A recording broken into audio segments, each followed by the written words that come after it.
Eu, a churrasqueira, vocês e o meu convidado especial. O podcast Físico com Churrasco sempre traz convidados especiais para a gente poder falar um pouquinho sobre as ciências do movimento e comendo uma boa carne, tomando uma boa cerveja.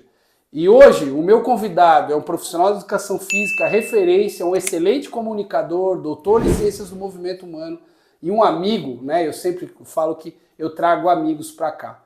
Então, o podcast hoje, Físico com Churrasco, no oferecimento de Açougue Bom Bife Pedra Branca, Cervejaria 048, Medeor Meditec, é com meu amigo Afonso Kuklevix.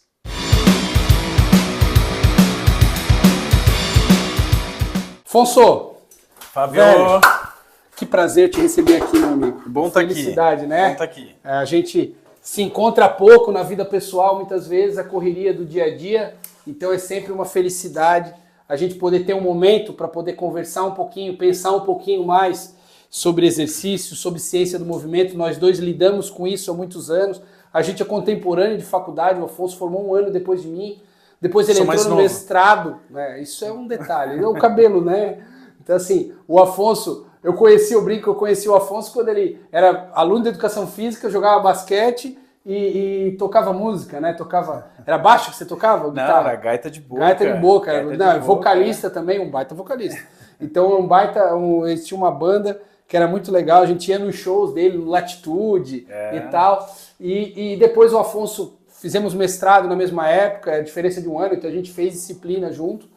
E depois cada um, né, com o seu negócio, ele e o Jaden com a BK, depois eu com a clínica, os dois dando aula ao mesmo tempo. Então a nossa história se cruza por muitos momentos, mas eu acho que foram poucos momentos que a gente sentou para efetivamente bater um papo, nós dois, sobre exercício, sobre a nossa visão de mundo nesse sentido. Então, quero dizer que é um prazer enorme te receber aqui.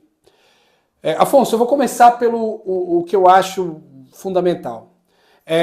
Você como profissional de educação física, eu como fisioterapeuta, nós dois temos um core, né? O nosso core é o exercício físico. E eu fiz uma pergunta para a Manu no início do último episódio do podcast, que se vocês quiserem, vocês busquem lá no nosso YouTube, que tem. E eu fiz essa pergunta para a Manuela Carlot no último episódio, sobre como ela via o ensino do exercício físico dentro das matrizes curriculares dos cursos de fisioterapia. E ela passou a visão dela desse assunto, né? E a gente chegou num consenso de que até isso era bem ensinado em determinado momento, só que em algum ponto específico isso meio que se perdia, isso meio que sumia e o profissional ele entrava numa zona de conforto onde o 3 de 10 predominava e era meio que isso aí. Então, eu queria saber, Afonso, sobre a tua visão, como que tu enxerga que de repente é essa formação e como que tu recebe, dentro da tua realidade como empresário, os profissionais que se formam e se oferecem para você. Você consegue enxergar uma profissão bem formada, e a gente não está pensando somente no contexto das universidades públicas, mas também das privadas. Como você enxerga essa galera que chega e se forma, né? Será que essa galera está pronta para efetivamente cuidar da saúde das pessoas a partir do exercício físico?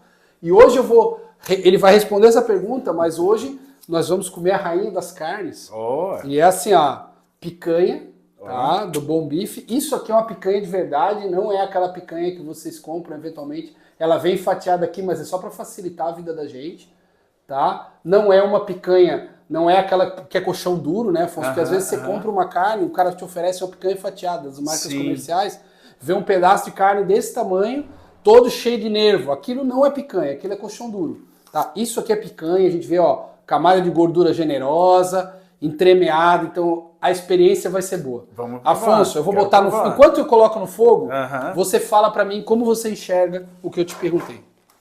Fábio, primeiro, obrigado pelo convite. Prazer é meu. É legal estar aqui, ver você fazendo esses podcasts aqui tão bem bacanas, estou acompanhando, um convidado melhor do que o outro.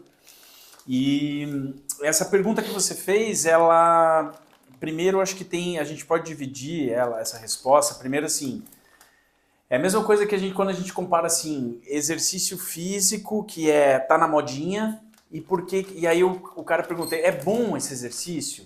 ele dá efeito esse exercício, e aí você não vê pesquisa sendo realizada com esse exercício necessariamente. Boa. Mas eu acho que tem um gap entre a grade curricular que as universidades oferecem com a realidade profissional que existe no mundo, né? Ou vamos falar mais aqui do território nacional, do Brasil, que é a nossa realidade. Muitas universidades tentam se atualizar. Eu passei por isso, por exemplo, na UDESC, que eu achei muito legal, em 2011, eles abriram a disciplina de treinamento funcional e pilates. Legal. Algo inovador na época.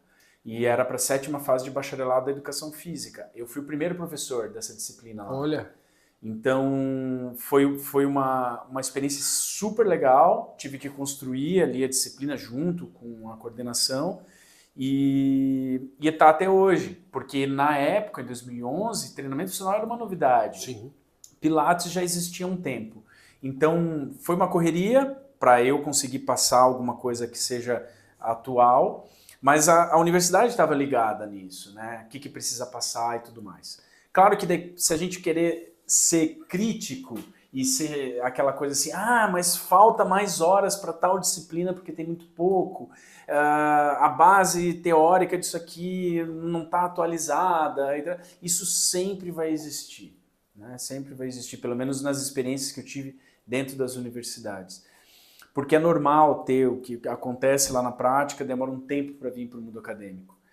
Mas, ao mesmo tempo, mesmo isso acontecendo, eu vejo muitos estudantes, muitos acadêmicos saindo extremamente preparados. Olha que legal. E outros muito ruins. Eu acho que é muito individual, né? Porque o que acontece? Eu vejo assim, acadêmicos que estão durante a graduação, se preocupam em estar ligado o que está acontecendo na atualidade dentro do mundo fitness, ou do mundo da reabilitação, ou enfim, da área que ele quer atuar, e ele vai buscar informação fora.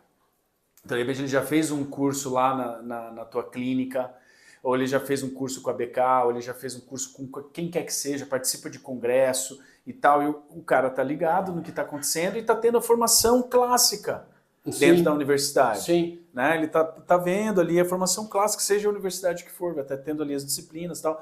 Vai faltar um pouquinho aqui, vai faltar um pouquinho aqui, mas às vezes ele vai buscar fora. E aí eu vejo um profissional diferenciado, e isso já há muito tempo. Eu não sei na tua formação, Fábio. Sim. A gente estudou na mesma universidade, cursos diferentes, mas mais na mesma época. Eu, quando fiz a universidade, eu aproveitei a universidade demais. Demais, Sim. assim. Eu fui bolsista CNPq. Fomos. E atleta. Então, assim, eu viajei para Jux, fomos para Jux juntos, inclusive. Conheci um monte de lugar, inclusive países, e pelo esporte, e conheci um monte de cidade e conhecimento de assuntos através das bolsas de pesquisa. Então, isso me possibilitou sair da graduação com atualizado do que estava, não só refém do que foi me passado na universidade. E pelo que eu converso com outros profissionais, isso em qualquer curso parece ser. Então, eu acho que tem universidades que se preocupam mais com isso e entregam uma coisa mais atualizada de grande... com conteúdo, prática, tudo de alto nível. Outras um pouco menos, mas no final de contas, quem vai dizer se o cara vai ser bom ou ruim é o próprio indivíduo. E isso reforça um pouco o conceito que eu tenho, Afonso, de que a faculdade quem faz é o aluno. Exatamente. Claro que ter bons professores é ter bons mentores, é ter bons guias, né? Referências para você seguir. Puta, eu vou seguir o Afonso, eu vou seguir o Sprada, né? Porque são caras que eu acho que são referências, caras que eu vejo que estão pesquisando, que estão correndo atrás, que estão se atualizando, né? Isso é muito interessante. Mas a faculdade que faz o aluno, eu já tive excelentes alunos em ambientes bem hostis do ponto de vista de conhecimento, mas que iam atrás, que se esforçaram e hoje são profissionais brilhantes. Eu já tive alunos que tiveram tudo de mão beijada do ponto de vista dos professores bons, da estrutura de conhecimento e tal, e que hoje são profissionais que até largaram a fisioterapia. Eu imagino que tu tenha tido mais ou menos parecido. E eu acho que é mais ou menos por aí, né? Reforça esse não quero que o que eu falei jogue a responsabilidade em cima do aluno, não é isso também, né? Eu acho que ele tem um poder na mão que ele pode decidir, inclusive se ele quiser mudar de curso de universidade. Sim. Caso não entregue aquela universidade, não entregue o que ele está procurando. Mas não dá para jogar 100% da responsabilidade em cima dos professores e universidade. Eles têm. Óbvio que tem, como você falou. Não adianta o professor também chegar na sala... Ser um mentor de merda, com perdão da palavra. Não dá. Mas eu acho que tem ali, os dois têm as suas responsabilidades. E quando o professor está com o aluno responsável, cara, você está dando aula, Fábio, é muito bom dar aula para quem se interessa, não é? Sim. O aluno perguntando, participando, trazendo dúvida, isso é muito bom. E aí isso gera a vontade do professor trazer uma aula boa também. Sim. Então, é uma via de mão dupla. Sim. Né? Você também dá aula para gente que não está nem aí, se a tendência do professor não querer atualizar, também rola, né? Do cara assim, que saco, vou ter que ir lá dar aula. Ninguém quer saber de nada, né? Sim. Mas, ao contrário, quando encaixa, é bom demais. Você tá com gente que quer aprender. Quer ver pós-graduação ou cursos como a gente dá, né? Então, no final das contas, é muito gostoso. E você viu uma picanha aqui pro Afonso, eu já deixei separadinho aqui. Vê, ó, largura do corte, normalmente, no máximo 2 dedos, porque senão ela fica grossa demais. E você tem dificuldade para achar o ponto, se deixar fina demais, vira bife, né? E ela tem que ter uma camadinha generosa de gordura, tá? Senão é uma picanha magra, aquela picanha de boi de montanha que a gente fala, né? Então, assim, é uma picanha, veja, ponto perfeito, a espessura da gordura perfeita, bem entremeada, né? Então a gente vê que vai ser uma carne com certeza bem macia e nós vamos botar esse fogo aí enquanto eu pergunto outras coisas. Você bota sal antes ou depois? Fábio? Eu salgo com sal de parrilha. Depois? Gourmet, hein? Gourmet. Então tá, vamos botar aqui. Vamos deixar esses 2 pedaços aqui. E aí vamos ver a fome da galera aí. Porque tem o pessoal da produção também. Tá. E aí depois a gente bota mais um pouquinho. É isso aí, a produção come. Fogo forte, tá, galera? Fogo forte. Picanha se faz no fogo forte. Opa! Tá, então... fogo fraquinho é costela. Aí um dia que eu fizer um podcast físico de churrasco, aí tem que ser o simpósio do podcast físico churrasco, porque aí é o dia inteiro, vários convidados para poder assar. Daí nós estamos aqui degustando, né, uma IPA, né, uma Indian Pale Ale da 048, uma cerveja deliciosa, boa, né, cara? Boa. Ela tem um toque de amargor excelente, né, 41 EBU, 5.5, então não é uma cerveja carregada que você vai ter que se cuidar muito e tal. Não, é uma cerveja leve, mas ao mesmo tempo uma cerveja com amargor ideal. É um malte pilsen, mais malte ale, malte caramel, malte munique. Então é uma cerveja muito especial, meu querido Cláudio Najib, que é o dono da 048, tá? Que está sempre nos apoiando aqui e com certeza está fazendo a gente degustar durante nossos episódios a melhor qualidade de cerveja. Saúde. Saúde. Cheers. Saúde. Cheers. Cheers. Cheers. Afonso. Diga. Tu é um cara do mundo queira ou não queira, um pouco do mundo fitness, mas é um cara que sempre foi diferente nesse processo, porque você é um cara que sempre foi pro lado do treinamento funcional. Você contou a tua história aí, você foi o primeiro professor da UDESC nesse sentido. E eu malho na academia, né? Vou pra academia todo dia de manhã, e obviamente com a minha visão de fisioterapeuta, de cientista do movimento humano, eu enxergo muitas vezes o ambiente da academia como um ambiente estranho, pensando na funcionalidade, e alguns exercícios também como estranhos. Obviamente fazem sentido do ponto de vista muscular, pensando, né, na hipertrofia, na estética, né? Mas pouco sentido pensando na funcionalidade, porque o exercício físico, para mim, não é uma via única de você queimar caloria e poder, né, tá pago, né, ou gastei as calorias do dia. Não, o exercício para mim tem que fazer sentido. Ele tem que te trazer algum benefício no teu dia a dia, né? Ele tem que te melhorar a funcionalidade de alguma forma, te fazer carregar sacola melhor, tem que te fazer subir as escadas melhor, tem que te fazer ter menos palpitação quando tu joga um esporte, né? Então ele tem que fazer algum sentido.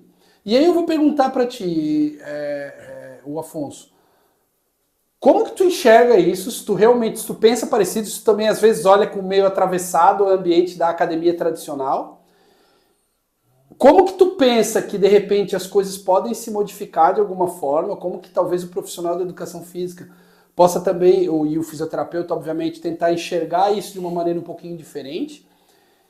E como que tu enxerga o treinamento funcional, a realidade atual do treinamento funcional pensando nisso, né? Porque às vezes eu vejo treinamento funcional muito como grife, né? O cara, vou fazer treinamento funcional.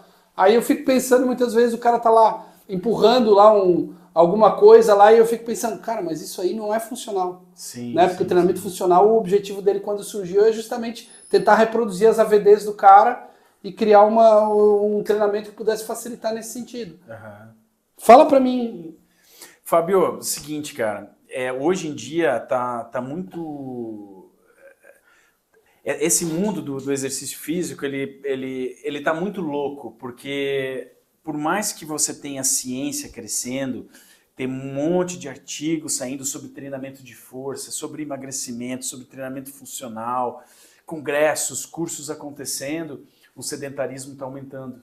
Isso é muito louco, né, cara? Então, e você vê os adolescentes também, a obesidade aumentando.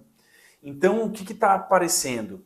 Ou não está dando certo, né? Assim, a gente pensa assim, não está dando certo essa fórmula de academia, de promoção de exercício físico, ou então a gente está vivendo uma época, claro, que tem essa questão da tecnologia, do celular, dos jogos eletrônicos, tudo mais, que mudou da época que a gente era mais jovem, existia já, mas era diferente. A gente tinha que jogar na televisão, era o começo dessa coisa. Não tinha muito como... Não tem como não agora. tinha interação do jogo online. A gente pode jogar agora. Eu jogava eu contra você e é isso aí. Mas hoje a gente pode agora aqui pegar no celular e jogar, né? Naquela época a gente tinha que ir na casa de alguém para jogar quem tinha o videogame. Exatamente. Não que é melhor ou pior e tal. Mas não, e eu jogar contra você naquele momento... Acabou, não tinha como salvar, não tinha história de jogar online, então acabava socializando, mudava muito do jogo de tabuleiro, né? Sim, e não tem vários aspectos positivos de ter essa tecnologia. Não estou querendo ser saudosista de falar que na nossa época, aquela coisa. Não é isso. Mas o que acontece é que, fazendo um paralelo a essa questão de academia, está acontecendo esses dados epidemiológicos que a gente está vendo que não está legal. E aí, quando a gente olha a academia, Fábio, eu já soube por exemplo, dados de grandes redes de academia low cost, onde tem número de alunos matriculados maior do que a academia comporta de receber de pessoas fazendo exercício naquele horário.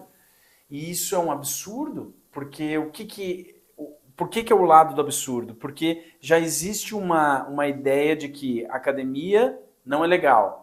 E se ela for muito legal, todos os matriculados vão passar a estar malhando todo o tempo. Não sei se deu para entender o que eu quis dizer. Sim. Porque daí você, em vez de ter 3.000 alunos matriculados, você vai ter 1.500, que é o que a academia comporta. Então é melhor, em termos de lucro, você ter 3.900 praticando e 2.100 indo uma vez por mês e renovando o teu plano. Entendeu? Entendi. Então, às vezes, você propiciar um ambiente que daí a Manu Carló falou bem da questão dos pilares da motivação, às vezes não é interessante. E eu já fui em lugares que eu observei e vi, cara, isso aqui não é convidativo.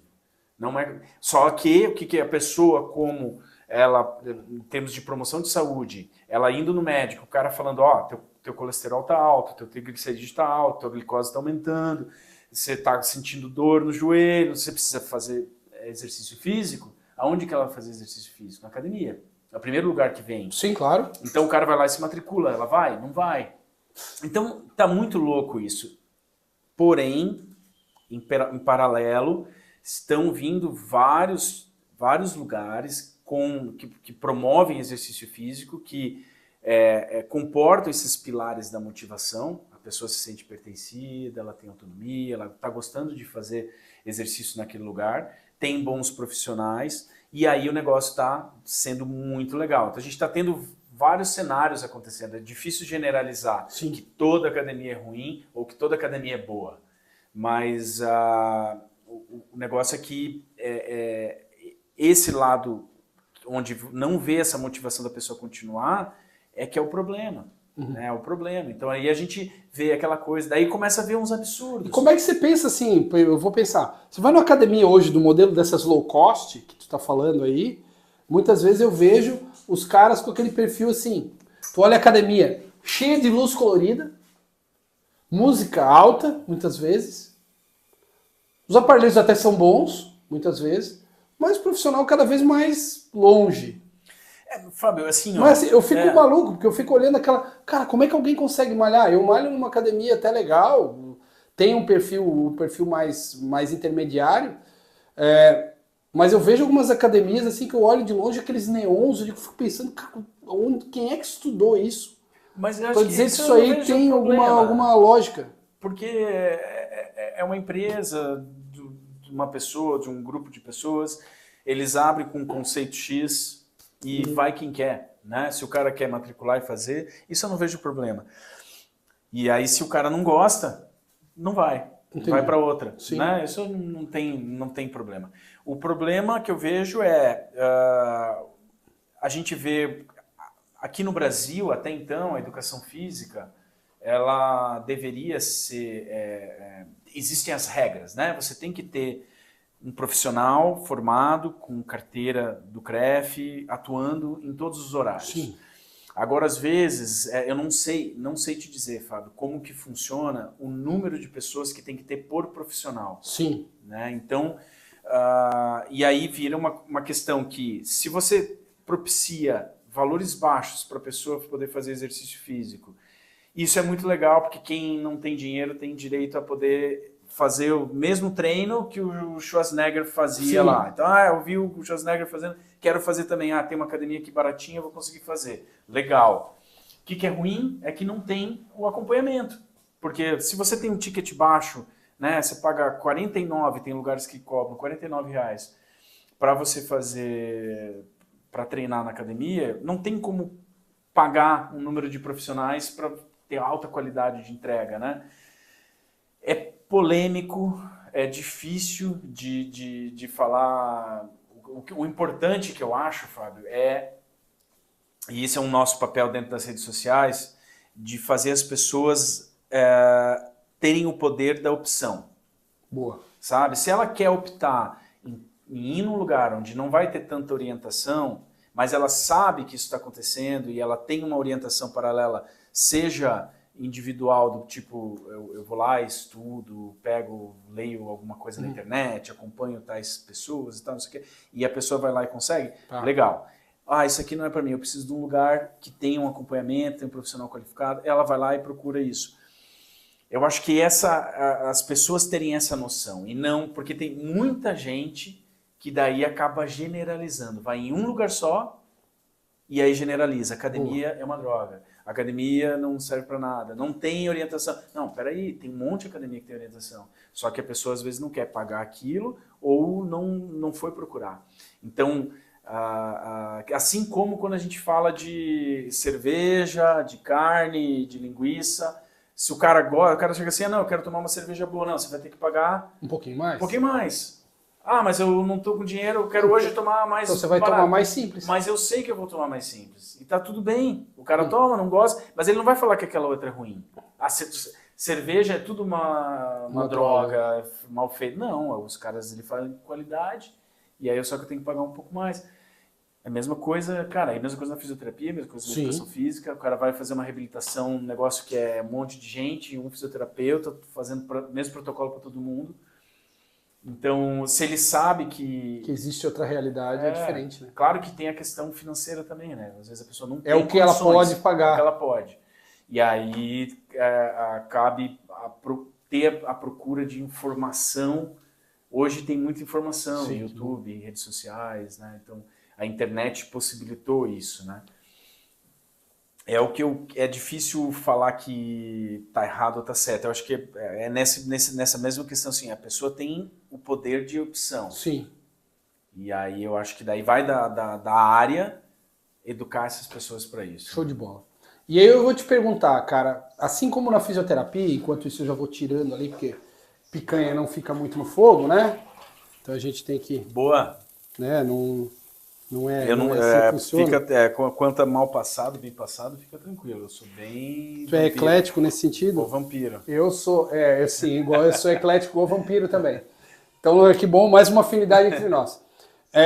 Eu queria que tu falasse um pouquinho sobre modinhas. Modinhas. Modinhas, legal. Porque tanto na fisioterapia quanto na educação física existem as modinhas. Sempre. Né? A gente é de uma época onde era no caso da educação física, vou dar um exemplo, era musculação, ginástica aeróbica, né, que era o aeróbico, né? Sim, o cara corria, praticava um esporte e era isso aí. Na academia era ginástica aeróbica ou musculação, puxar ferro. E hoje a gente vê aero, jumping, bike, moving, não sei o quê. Como que tu enxerga essas modinhas? O que deve ter algo positivo, eu imagino que é talvez aumentar o engajamento das pessoas. Sim. E o que tu enxerga desse negativo enquanto eu vou cortando uma picanha para nós? Fábio, eu tenho um lado legal que é a diversidade de opção das pessoas, né?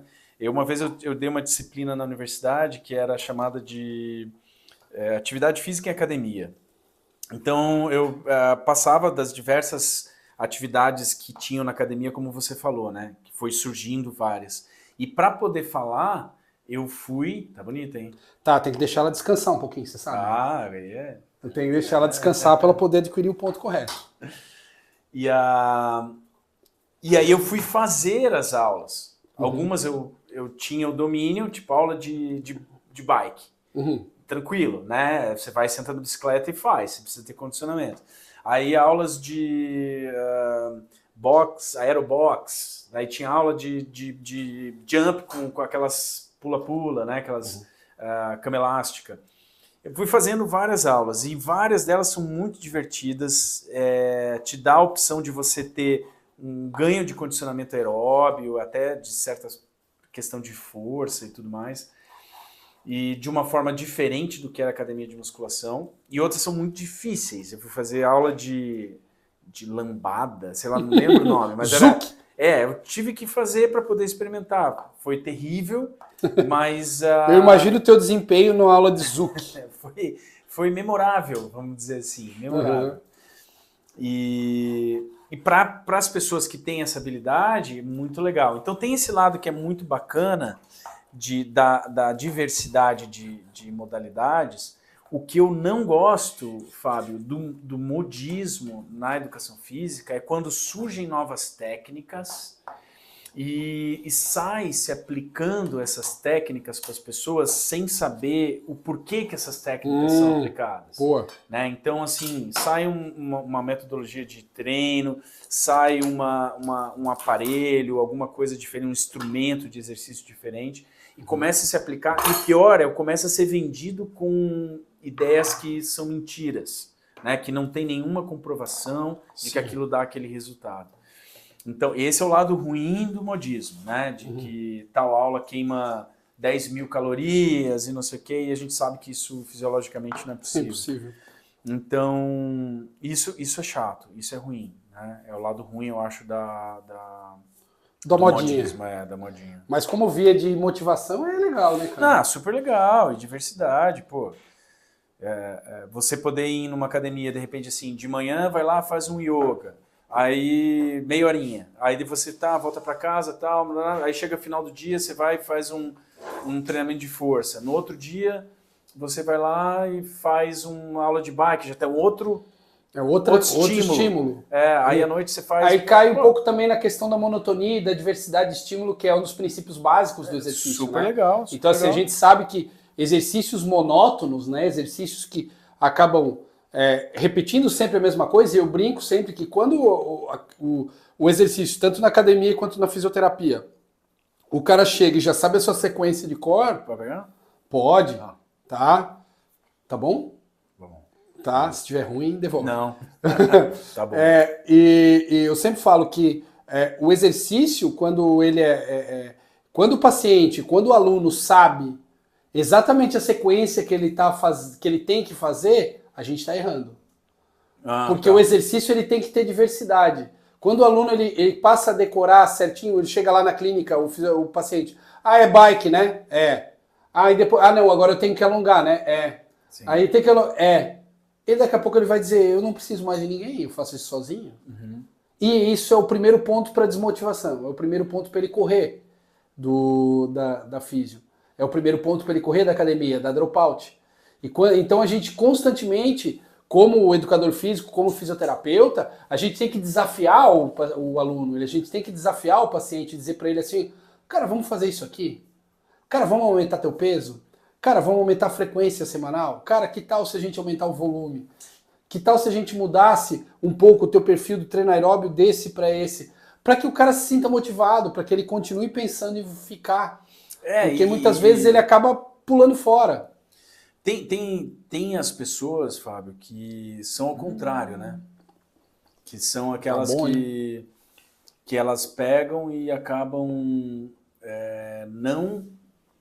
não gostando de mudança. Uhum. E as mudanças acabam desmotivando. Mas isso não são muitas, né? Não são muitas. Mas já tive que lidar com pessoas, bastante gente assim. Você vai querer mudar, elas não gostam. Elas gostam daquilo e vão permanecer fazendo aquilo. Elas gostam de fazer aquela rotina. Sabe aquela pessoa que todo dia ela faz aquilo, tal horário, faz isso aqui, e se sai daquilo, ela fica meio metódico. Tem pessoas que gostam disso. Porque no fundo, e claro, só que nós como profissionais sabemos que você variar os estímulos vai ser melhor para a saúde dela e para ela ter uma evolução no treino. Seja ela buscando, no caso da educação física, né? Emagrecimento, hipertrofia e tal. Você dá essas quebras de estímulos é super importante para a curva não entrar numa atenuação, né, de ganho. Então aí cabe a gente tentar implementar isso. Mas eu entendi o que você quis dizer e concordo. Só que tem algumas pessoas que quando a gente vai mudando demais, elas fogem. Existem essas pessoas também. Mas são menos pessoas. A maioria gosta dessa diversidade, assim, concordo. Boa. E assim, e aí puxando mudando de saco para mala, porque eu sei que é a tua área de conforto e eu vou puxar um tópico. Eu vejo que tanto o profissional da educação física quanto o fisioterapeuta, eles deveriam saber um pouquinho mais sobre potência. Nós fizemos um curso juntos, eu e você, da Natália Bittencourt, que é uma grande referência, e um dia eu vou trazer ela para fazer esse podcast. Show. Nem que seja na Bahia, eu vou fazer lá na casa dela, porque eu já fiz churrasco na casa dela. Então, assim, a gente fez um curso juntos da Natália, e a Natália falou uma frase que ficou na minha cabeça. Ela dizia assim que boa parte dos problemas que envolvem a dificuldade de um atleta voltar após um processo de reabilitação longo envolvem a dificuldade dele de desenvolver potência.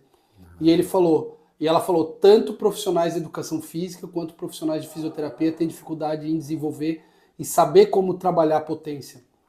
Afonso, você é um cara que pesquisa isso, né? Fez seu doutorado nisso aí.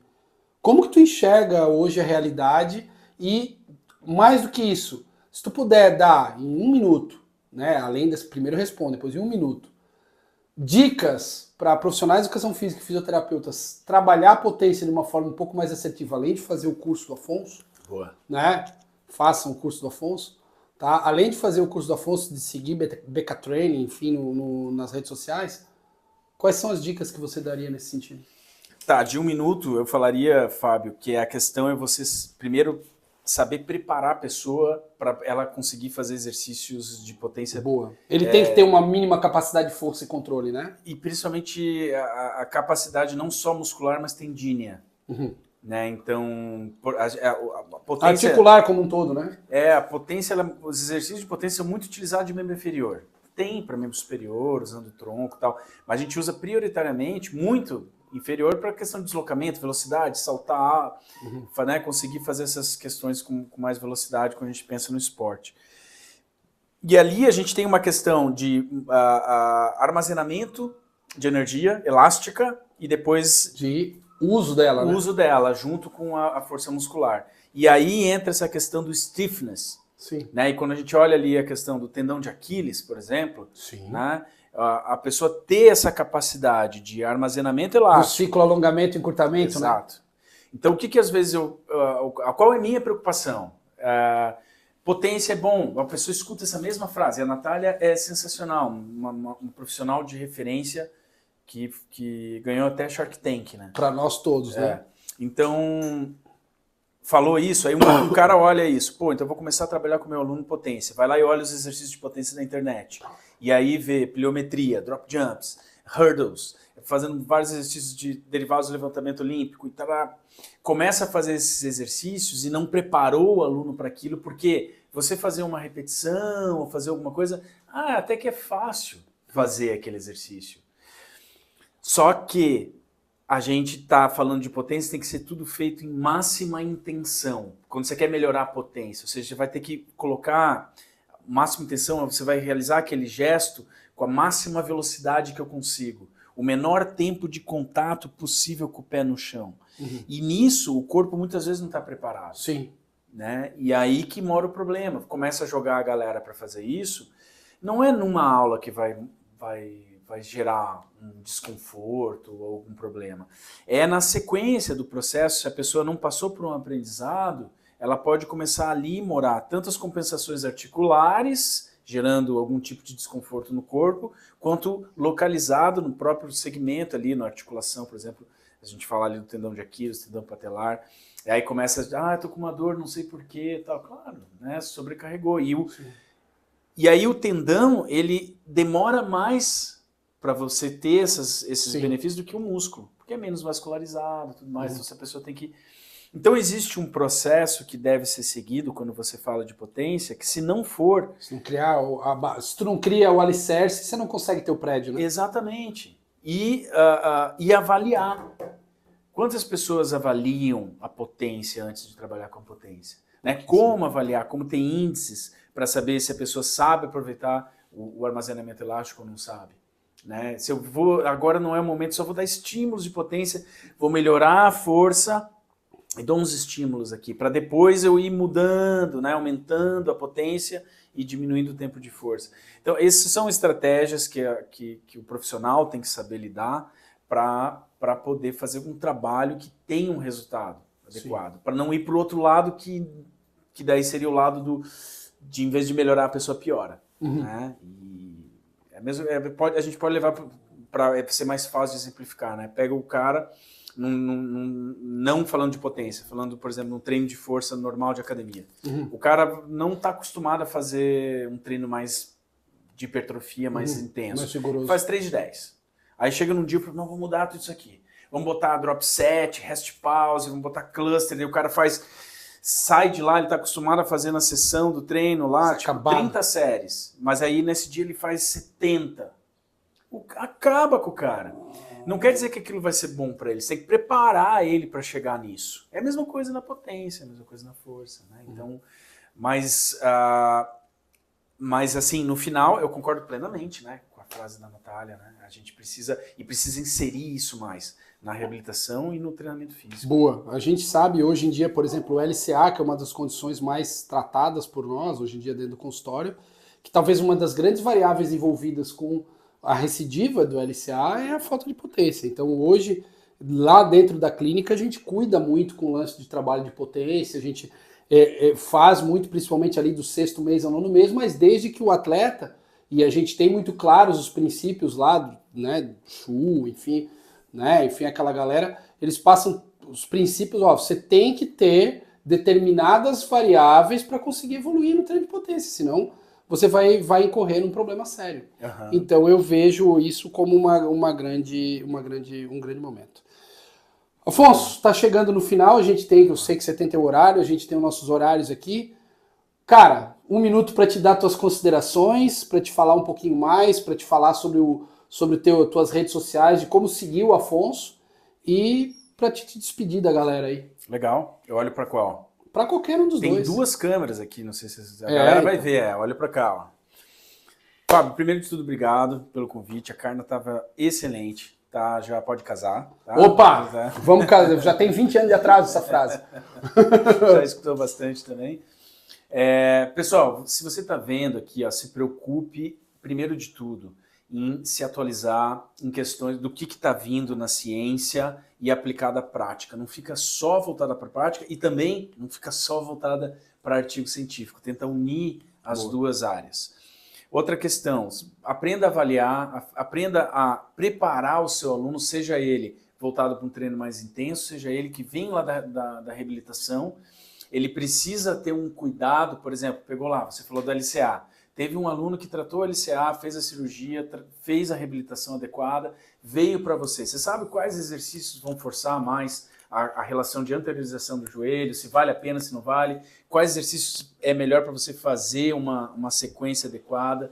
Isso tudo se preocupa, se atualiza. E claro, se você quiser se atualizar de uma forma com essa questão de ciência e prática, vem conhecer os cursos da BK Training. Entre em contato, segue lá nas redes sociais, @BKTraining, ou na minha própria Afonso Kulevix, que é com 2 Fs. Lá a gente vai te passar tudo o que você precisa saber disso que eu estou te falando, do passo a passo para você poder colocar na prática. Eu acho que está mais do que falado, eu acho que está muito explicado e o Afonso realmente é uma grande referência e eu peço para que vocês o sigam e se puderem consumir o material dele, é excepcional. Afonso, obrigado. Valeu, sensacional. Flávio. Obrigado também. E te espero no próximo episódio do podcast Físio com Churrasco. Boa. Um abraço. Show de bola.